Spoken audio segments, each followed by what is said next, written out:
So, over the last 6 months, I have been working practically nonstop on Western Governors University's Bachelor's of Science in Cybersecurity and Information Assurance, and as of 2 days ago, on August 16th, I officially graduated. Now, I came into this program with 0 transfer credits back in March of this year, 2023. And I was able to get in the program based off of previous experience doing some IT work in a church that I worked for, and just a couple months at that point of some penetration testing that I did for a small business that I worked for, that I basically just told them I was studying cybersecurity and they let me take over that and do the different things. So I was able to source different smaller experience that I did with smaller organizations, and like I said, the church before that.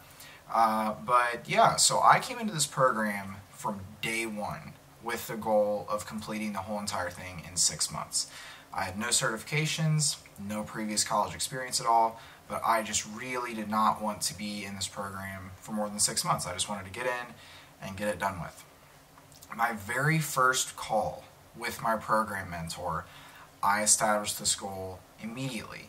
We talked, we introduced ourselves, and she asked if I had any questions for her, and I told her that I wanted to get the whole entire thing done in 6 months, and I asked, are you going to be willing to work with me on this? And she was basically like, well, that's a really hefty goal. I mean, I'm all for it. If you want to do it, go for it. We'll see what happens. Don't get discouraged if it doesn't happen. Just keep on working no matter what. And I'm just, yeah, whatever. But I knew I'm getting this done in less than 6 months. And after I started getting through the first couple courses, I think she understood the pace that I was going at and was very, very helpful and supportive the whole entire time that I was going. Now, you might be tempted to think, oh, you did an entire bachelor's degree in 6 months, you were a full-time student, you didn't have a job, you didn't have a life. Here's the thing. Throughout this entire 6-month term, in the first month, we did a cross-state move. We moved from Illinois to where we live now in Ohio, and it was a 400-mile move. We originally got here and we stayed in a different place for a couple weeks before we got into the house that we live in now. So we really moved like twice. I've got a wife, I have 3 children, I've got a dog, and in addition to that, I'm the sole provider for our family. So I was working a job full-time in a warehouse initially, and I had the part-time job, like I mentioned before, that I was doing the penetration testing for, and really just a lot of administrative work, like filling out invoices and different things like that for the company. Now, eventually, while I was going through the degree, I got a job as a technology supervisor, which is what I'm doing now, where I've got a lot of different cybersecurity responsibilities, and I'm working for an educational service center, basically helping all the smooth running of the technology, while also behind the scenes making sure that they have a very secure environment to operate in. In June, the very last day of June was my official last day at the distribution center. I was very, very happy to get out of there. And then in the month of July, I picked up more hours with the second job. And then on August 1st, when I started the new job, I officially was done with the second job. And now, for some small part-time income on the side, I'm working as a cybersecurity tutor through Varsity Tutors, teaching students about CompTIA A+, Network Plus, and Security Plus, and some other CompTIA certifications, and just the subjects of information technology and cybersecurity in general. So I had the goal of doing it in 6 months, and with all of that stuff going on in my life in 6 months, I still was able to do it. Officially completed my last course on August 14th or 15th, one of the two, and officially graduated. They processed all of my graduation in less than a day, which was amazing. I couldn't believe that it was that fast. But so in all, how did I do it? So number one, and I think this is the most important thing, and I'm going to mention this multiple times throughout this video, I 100% believed that I could do it. There was not a doubt in my mind. And not only did I convince myself that I could do it over time, because initially I thought, well, I'm going to try for 6 months, but if 6 months doesn't work out, I'll at least get it done in a year. And I always was kind of putting it on the back burner, like, well, maybe if it doesn't work out, it's going to be a year away. But I truly convinced myself that I could do it. And I also completely surrounded myself with people that believed that I could also do it. You know, not just me telling myself every day, I'm going to be able to do this, I'm going to be able to do this, but I had other people in my life that were telling me that I could do it. My wife was my biggest cheerleader the entire time. Every single time that I, was able to complete another course, that I passed another essay, or that I passed the objective assessment or a certification, we celebrated. And it wasn't like some major celebration, because there was a lot of courses. That would have been some, partying every single week. But, we just, reflect on it. We celebrated it. Every time that the percentage bar went up, we were excited about it, because we knew it was one step closer to being done, which was the ultimate goal. But also, I surrounded myself with a lot of different people that were doing the same exact thing. I made really good friends with a guy that was probably 4 months ahead of me on all of this stuff. His name's Paul Keystead. If you've ever watched our Full Sun Cyber podcast, he's the guy that does that. He's got way more experience in cybersecurity and IT, but he just went and waited until later to get his bachelor's degree. But that means nothing in terms of the guy's knowledge and his expertise. He was extremely helpful to me throughout that whole entire time. And we both just talked about it, because both of us were going at this degree hard at the same time. And he had done it before me. And it was really nice just to hear his perspective on all the different stuff and see what was going on there. But in addition to that, it was just helping other people that were maybe a few steps behind me, and just getting a big community on LinkedIn of people who were surrounding me, and they believed in me and I believed in them, and it was just helping people. The community and the belief that we all have in ourselves, and that I had in myself, and that other people had in me, propelled me so fast to get through this degree and helped immensely.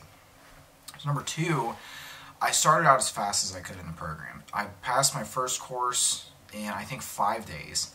My second course I passed the next day, and then 2 days after that I passed another course, just rapidly, as fast as I could. Within the first week I'd already passed 3 of the, I think, 35 total courses that I did. And I did that because I figured, when I get further on into the material, it's going to get more difficult as time goes on. Which, to be honest with you, I felt was somewhat true in terms of the information that I was covering. But the thing is that this degree, all the material just builds on each other so nicely as you're going along. You move into the next course and you'll notice that there's prerequisites for certain courses to be able to do what you're doing. And the nice thing is that there's prerequisites for a reason, because they teach you a lot of fundamental foundational knowledge you need. And so each course that you go through is actually slowly building on itself as time goes on. So it really was helpful to do that.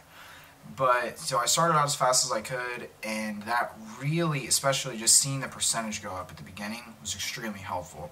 Which, number 3, was that I worked very hard every single month to make sure by the end of the month that I was where I needed to be percentage-wise to finish in 6 months. So at the first month, I had to be at least 16%. Second, at least 33. Third, at least 50. Fourth, at least 66. Fifth, at least 83. And obviously, after 6 months, it needed to be 100% complete.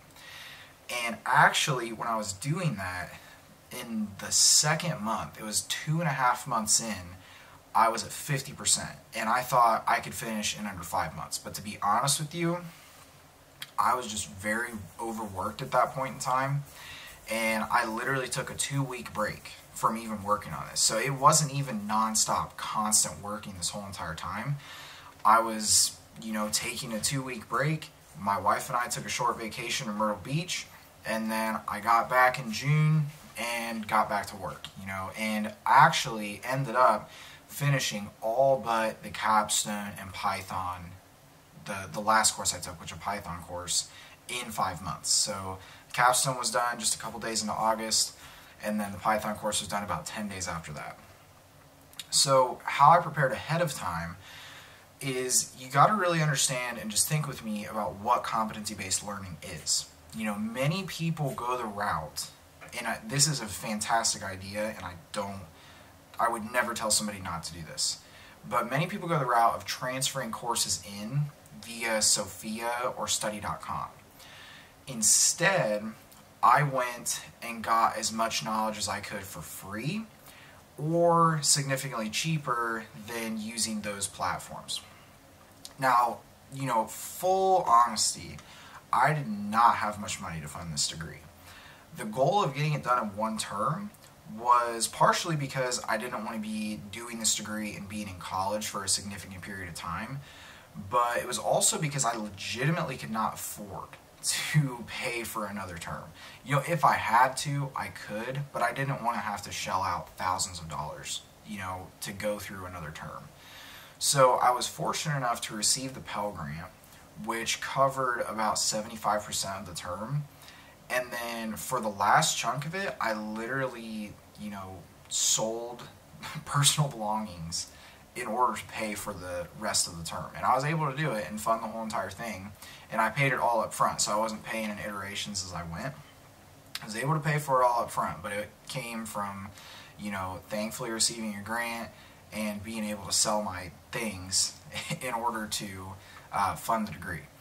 But going into it, since I wasn't paying for Sophia or study.com or any of the other things that people use, I just worked as hard as I could to learn as much as I could before going in. Because ultimately, with a competency-based degree, it's your knowledge that's the most important thing.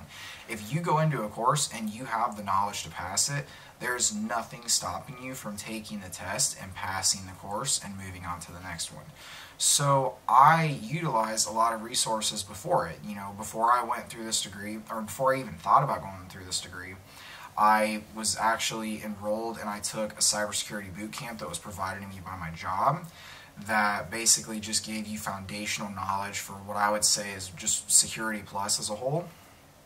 And so I did that, and then I spent hours upon hours of Try Hack Me, just getting as much hands-on knowledge that I could. So basically, on paper, I went in with 0 transfer credits, but it's not like I went in basically with 0 knowledge or 0 information as a whole. I definitely did not do that. I went in with knowledge, and I believe that I could do it in 6 months because of the fact that I did that and I prepared myself. Now basically, when you're going through this class, and you're going through each class, and you're going through the degree, there's 3 different types of assessments that you're going to come across at WGU.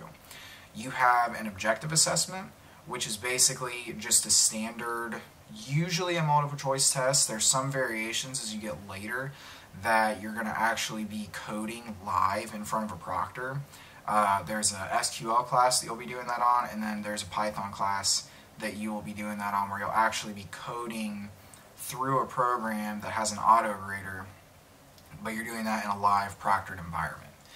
So that's a certain type of assessment that you'll do.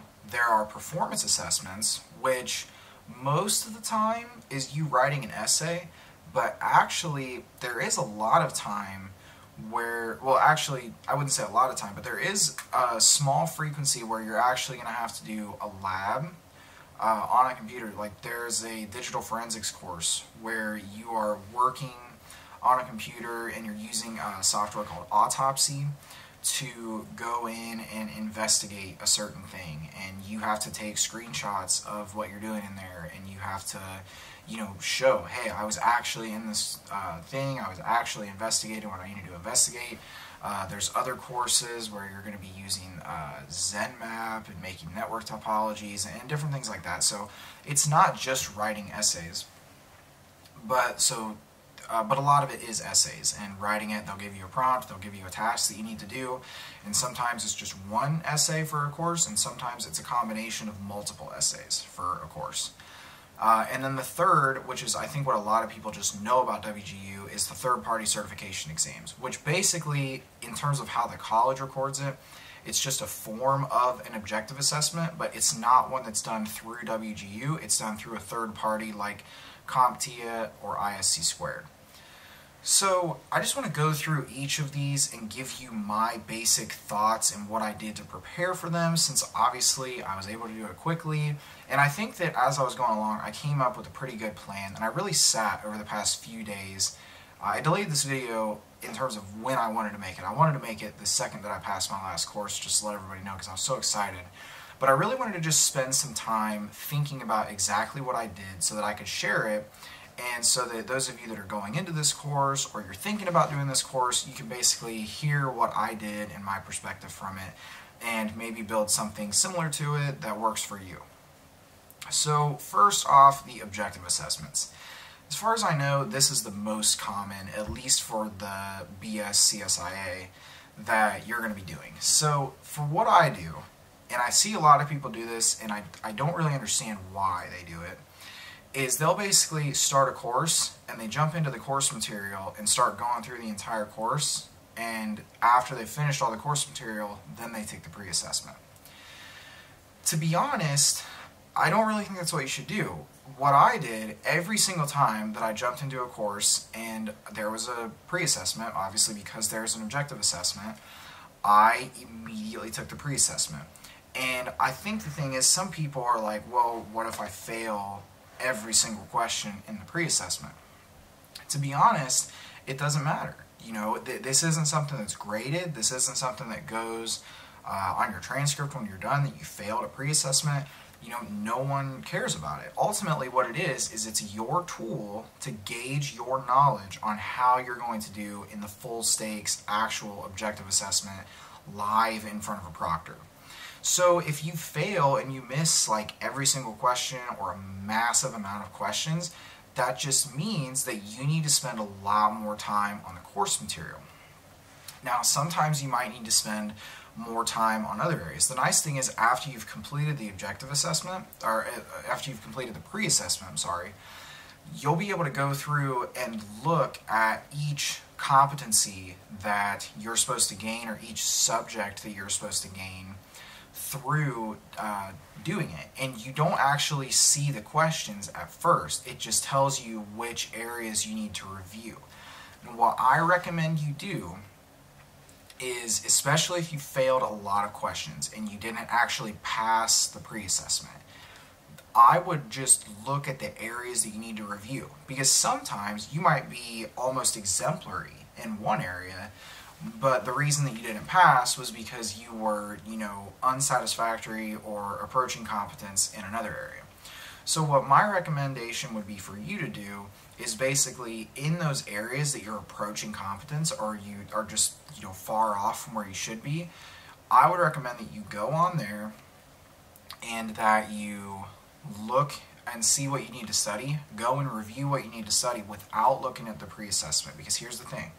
The pre-assessment is the exact same thing that you're going to do. You know, it doesn't change. It doesn't change the order of the questions. The questions themselves don't change. It's the exact same thing.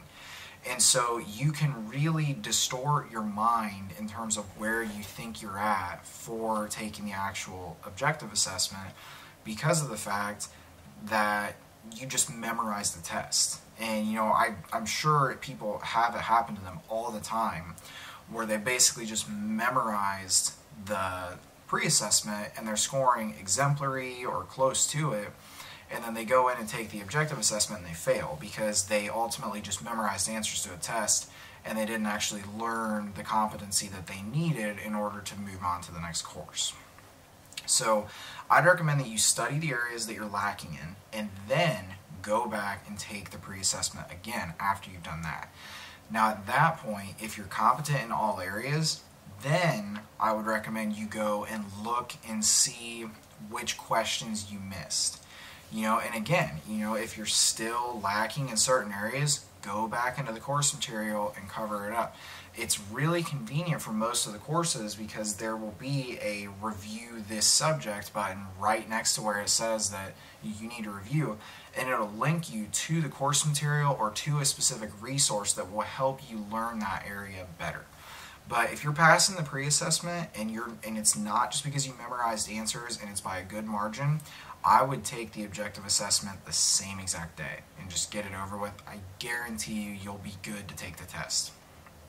Now, For performance assessments, performance assessments do not have pre-assessments. There's nothing you can really do to gauge your knowledge on it other than just a self-evaluation. But I still would go about it in a similar way.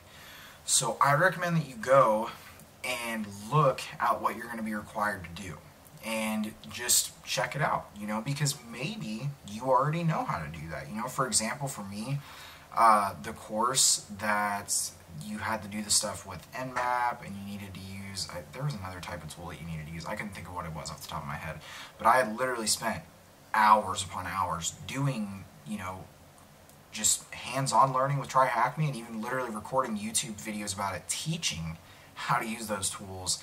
And so, you know, it was like, oh, this is not going to be any problem at all for me.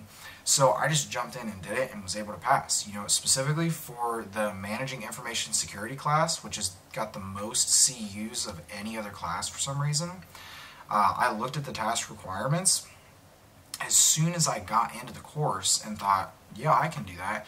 And I literally just sat down for the next 6 hours and did nothing but write the essay for it and made it as detailed as I could. And I even ended up getting an excellence award for that class. So I was really, really excited about receiving that, because especially, you know, just receiving an excellence award for a class called Managing Information Security was a pretty cool award. But, you know, it was just something that I did. And if you're unsure, when you're looking at the task requirements and you're like, well, you know, just for the example, you know, in the inverse of my situation, if you looked at it and saw that you needed to use this certain tool to demonstrate your company, or deal with this certain NIST regulation, or this recommendation, or just anything which you're looking through and you're reading the prompts, take time to actually study it. If you're just going to, you know, try to just Google basically what the answers are, you're not going to help yourself, and that's going to show when you go and you're applying for jobs and you're sitting in an interview, or maybe if you get the job and then you don't know what it is. Definitely take the time to study and learn the information that you need to. Now, for certifications. I've made different videos about certifications, and I actually recently, probably about a week ago, made a video about certifications and specifically how I got all the ones that I did in this. I'll link that down below, but I don't want to just say nothing about them in this video. Basically what I'll say is that everybody has their methods of learning that works for them. Personally, in my experience, it's hands-on learning. Maybe you're going to use a video series if you're not sure about it, you know, if you're not that confident on it. To be honest, for me, with CYSA Plus and Pen Test Plus, I didn't watch anything. I got a lot of hands-on learning before I started this course, and honestly, I thought that the hands-on learning that I did from TryHackMe would be more helpful towards the beginning. It was actually more helpful towards the end, and I struggled more with the beginning. In fact, I took the CompTIA A+ Core 2 test almost immediately when I started the degree, and I passed that, and so I figured I could just take the Core 1 test immediately after and pass that, but I actually ended up failing it.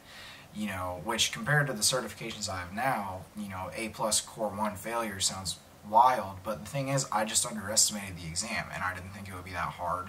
But then I got like 2 different performance-based questions about printers, and like 5 other multiple choice about printers and different hardware and stuff that honestly I didn't even study at all. And so, you know, that struggled, and I ended up failing that one, but then about 2 weeks later I was able to retake it and pass it. So here's the thing though. You know, everybody has their own methods of learning. You know, maybe it's a video series, maybe it's a lot of practice questions, maybe it's hands-on learning, maybe it's reading a book, you know, whatever. Everybody's got their own form that works the best for them. What I would recommend that you do is figure out early what best works for you for studying for certification exams, and make sure you know your stuff before you take the first one, because here's the catch. Your first certification voucher is automatically approved. Your first objective assessment is the same exact thing, because WGU basically considers these the same thing, is automatically approved. If you take it and you fail, your second attempt is free. You still don't have to pay anything for it, but your course instructor is going to give you a study plan that they have designed. And honestly, it might not be what works for you. Like when I talked about how I failed the Core 1 exam of A+ the first time I took it, my course instructor gave me a plan that was basically just, I had to complete everything in CompTIA Cert Master Learn. I had to score like a 90% or better on the pre-assessment, and just spend a lot of time in that material. I never utilized Cert Master Learn for basically anything other than towards the end with CYSA Plus and a little bit of Pen Test Plus. I answered some of the practice questions in there, just in the practice section. But that was it, because Cert Master Learn was not something that was useful to me. However, because I didn't pass the first time, I didn't really get a say anymore to try to convince the course instructor, well, I don't actually learn that way. Well, the thing is, I had already proven by failing that my method wasn't effective, so I needed to do something else. And by going through that material, I did it, but it was a drag, and I would recommend, if you don't like doing long, extended periods of time working on stuff, that you should know your stuff before you go in to pass it. So it was completely fair, and I think it's a reasonable thing to ask you to do, but my advice is figure out what best works for you in learning certifications, and then go for it. And like I said, I'll leave a link below to what I described about what I did for certifications and what I think you should do to think about it. But again, learn what works for you and go for it after that. So just to wrap it all up, this is extremely doable. And I don't mean to say that to be, rude to someone that's taken a longer period of time. Honestly, there's a lot of people that they just have more stuff going on in their life, or they're not willing to put as high of a priority on college, maybe just because they don't need to. I know of people that are going through this program right now a lot slower than me, because they're making a lot more money than me, and they've got a lot better job than me, and a lot of other things going on in their life that impede them from spending time working on this. I was just so fed up with the life of working in a warehouse and just really not having any money, that I was ready to get out of it and be done with it. And I'm so thankful. I mean, this degree has literally changed my life up to this point. And I wouldn't be in the place that I am today if it wasn't for it, and my family wouldn't be in the place that we are today. I can't even explain how much this degree has changed my life. And the connections that I've made from it, I'm so thankful for it. And I'm somebody that never really cared that much about school. While I was in school, I didn't care that much about it, and there was like high school and things like that. Zero intention of ever getting a college degree. And now I completed the bachelor's degree, and I'm working on getting enrolled in my master's in Cybersecurity and Information Assurance.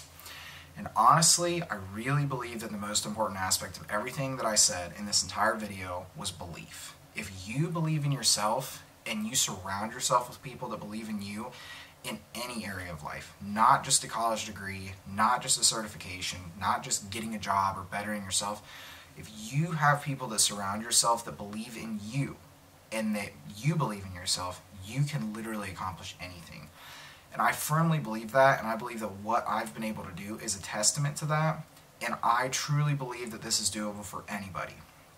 So you just have to figure it out, and you got to figure out what works best for you, and you got to make it a priority. Like I said, I had a lot going on. I had, 1.5 jobs. I had a cross-state move. I had a lot of different stuff going on. But every night I made this a priority. There were nights that I stayed up literally towards like 2 o'clock in the morning when I had to wake up at 3:45 to go to work the next day.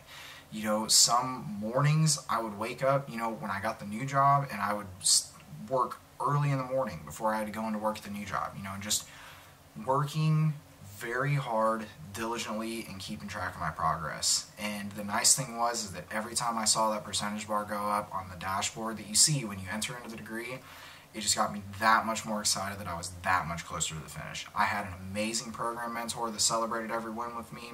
I had an amazing wife, an amazing community that celebrated every win with me, and I'm so thankful. And ultimately, I'm just thankful for all of you guys that have supported me up to this point. If you're newer to this channel, I'm glad you're here. If you're considering WGU, I can't recommend it enough.